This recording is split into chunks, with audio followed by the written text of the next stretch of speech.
Hey guys, so this is a completely random video, but I'm kind of gonna make it like our miscarriage journey part two.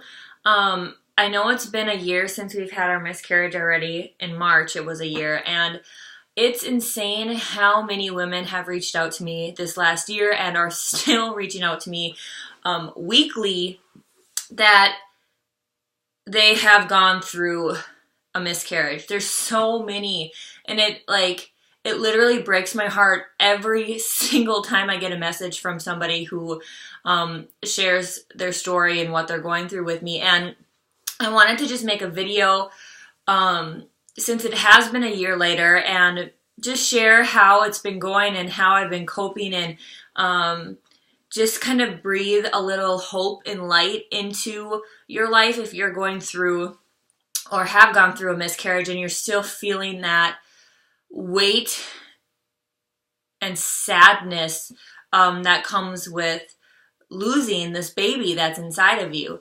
As many of you know, if you follow my journey, we are actually expecting in June. So we have a precious, healthy baby boy inside of us. And sorry, I'll probably cry throughout this video because it doesn't get, it's crazy because it doesn't get necessarily easier, but it still gets easier. And, with losing anyone, it's hard.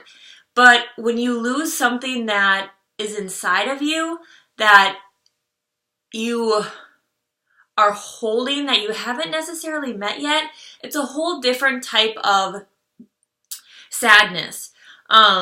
So for me, I know a lot of things, and I think in my miscarriage story video, I actually talked about things that helped me, but I want to kind of like re-talk about them a little bit because I know still to this day it helps me get through it. And every day is different. There not a day goes by where I don't think of our little baby, and I know he's around us and he's watching us and he's guiding us, and he's always with us. And I think that's the biggest thing that we have to think about when we lose this precious little baby that we've been holding inside of us is no matter what, they'll always be with us. They're always next to your side. They're guiding you, and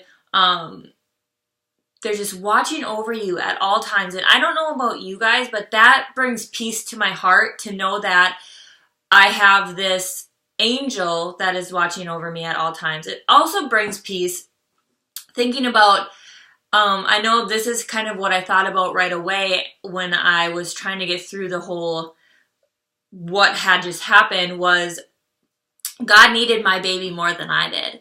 And he wanted him, and he wanted him for his own glory. And now he's up there with him, and he's holding him, and he's growing him and raising him. And,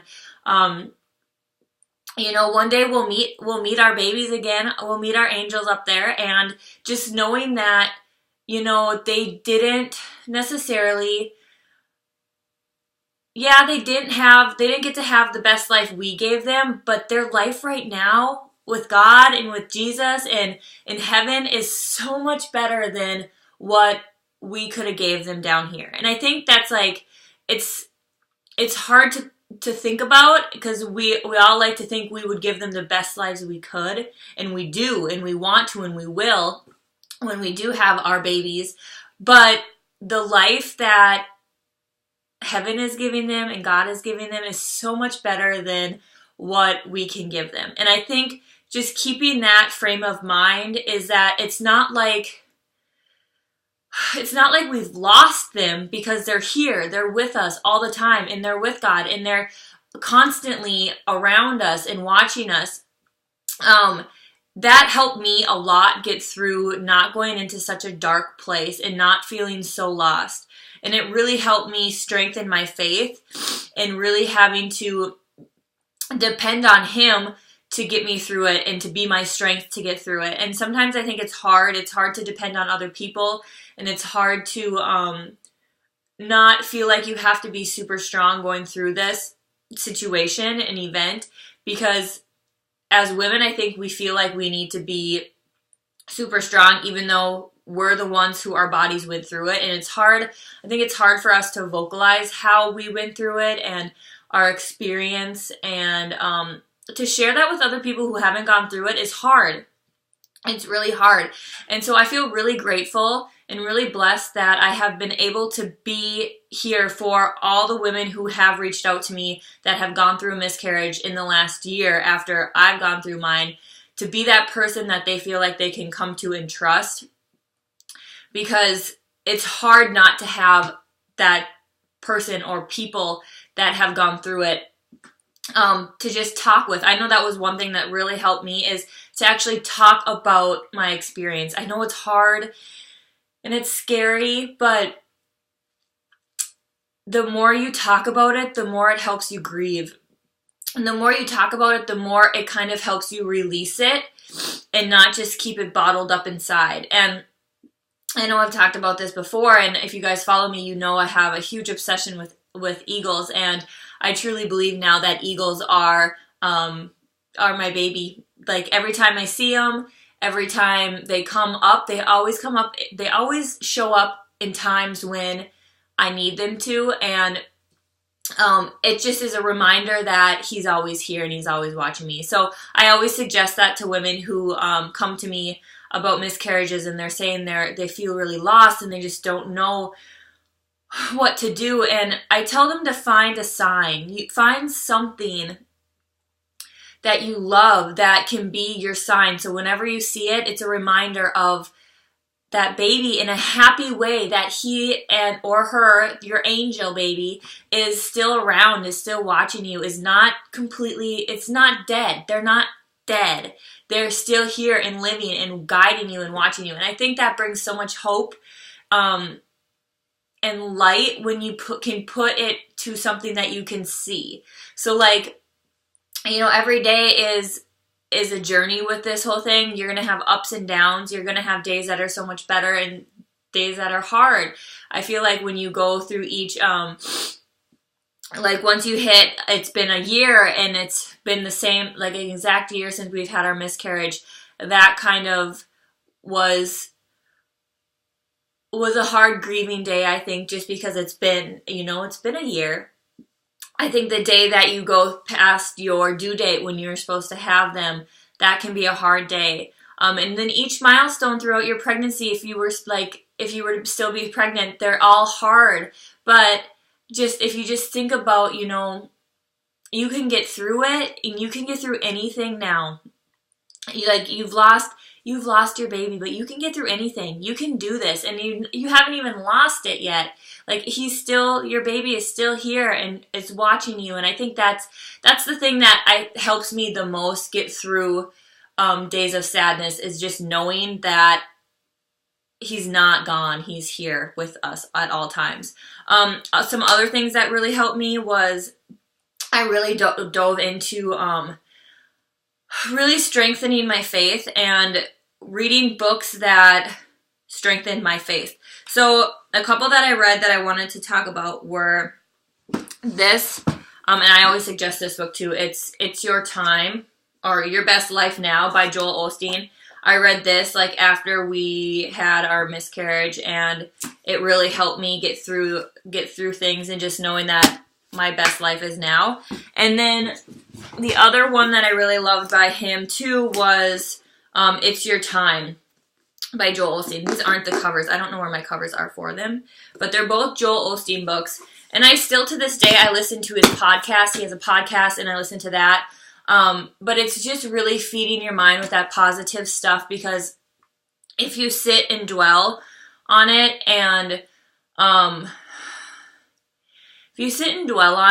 don't talk about it and don't share how you're feeling, that's when you can get stuck in this really dark place. And it's really hard to get out when you're in this dark place and not knowing how to get out of it. And I really found that reading, and I was reading the Bible every single day, and I was listening to things that were uplifting and that were helping me strengthen my faith in who I believed God was in my life, really helped me get through everything and seeing the outcome versus being stuck in the why me. Because I think that a lot of people can get stuck in the why is this happening to us? Why is this happening to me? This is not fair.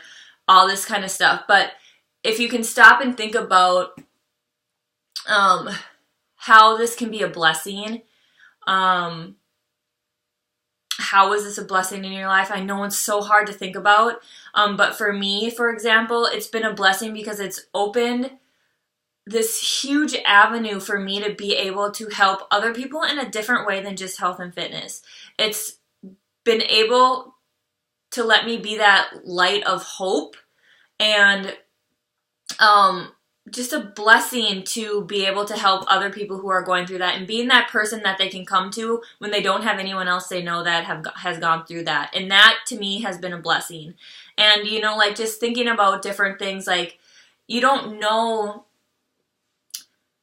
why it happened. We don't know what God's plan was. We don't know any of that. And I think that was a huge thing for me to like not know, is that I wanted to know what the plan was. I wanted to know why, you know, like I'm such a planner, so I love to know like, okay, why, like this was my plan. We were going to have a baby, blah, blah, blah. But God's plan was completely different than my plan. And we have to remember it was a huge aha that his plan is so much greater than our plan. So you guys, like, we don't know if we were to still have that baby, like what would have happened like during labor, what could have happened past the point of us having a miscarriage. Like there's so many things that are unknown that, you know, like the miscarriage happened for a reason and it's part of his plan. It's part of God's plan to save us and to help us see that we can be a blessing somehow. And I think that's something we don't think about. We just go into the, you know, like, why me? Why is this happening to me? Instead of thinking like, this happened for a reason, and we will find out that reason one day, you know, like when we go up to heaven or whatever, we will find out that reason. But for right now, we just have to remember that there's hope and there's light, and your time will come. Your time will come where you will hold a baby in your arms. And I think if you just keep remembering that and talk with people who have gone through a miscarriage like this and share your story, even though it's I know it can be super hard and super dramatic, but the more you share it, the more you can be that light to other people who are going through it. And I think that's the biggest thing that has helped me. Like the more I share my story and the more I put myself out there about this, the more I can be that light of hope to other people who are going through it too. And those are just some things that help me get through it. And I just hope if you're struggling right now through a miscarriage or you just had one, please reach out to me, reach out to somebody you know who's gone through one, reach out to other people. Just find people who you can share your story with that can breathe light and hope into your life, because that's what we need right now as women if we go through that kind of situation. We need that. Everybody needs that in their life. But when you go through a situation like this, that can be so, your life can go either way. It can go super, super negative and into the dark, or you can use it for positive and you can go into the light. And I think we need to choose to use it as a positive and go into the light, even though it can be so hard. But if you need guidance, if you need blessings, if you need prayers, if you just need somebody to be a listening heart, please reach out to me. I'll put all my information down below so you can reach out. And I would love to hear your guys' story. I would love to share mine with you if that helps, and anything else that I find that has helped me get through it. But I know that it makes us stronger in the end, but we have to also be willing to share how we're feeling and share our journey with people, because you don't know who you can help with it. So I hope this has helped anybody who is going through a miscarriage. And I know it's hard, but just trust me and believe me that God's plan for your life is so much greater than what you even know. And this is part of it, even though it sucks right now. This is part of his plan, and there is a reason for it. And one day we will know that reason, and it will all make sense to us. But right now, it's kind of like you just have to trust him. You just have to trust his plan, and sometimes that's the hardest. But if you just keep diving into who he is and into books and into personal development to really help yourself and help your spirit and your soul grow and be okay and be positive, your life will be okay. So I love you guys if you're going through something like this. It truly breaks my heart and puts tears in my eyes every time I hear and get a message that somebody has just gone through a miscarriage. But try and find light in it as much as you can, and know that your time will come. Your time will come where you will have a baby, and there's a reason for it. So I hope you guys are having a great day, and let me know if this has brought any light or hope to you. Like I said, I'll put all my information down below so you can reach out to me if you would love to chat, and I'll talk to you guys later.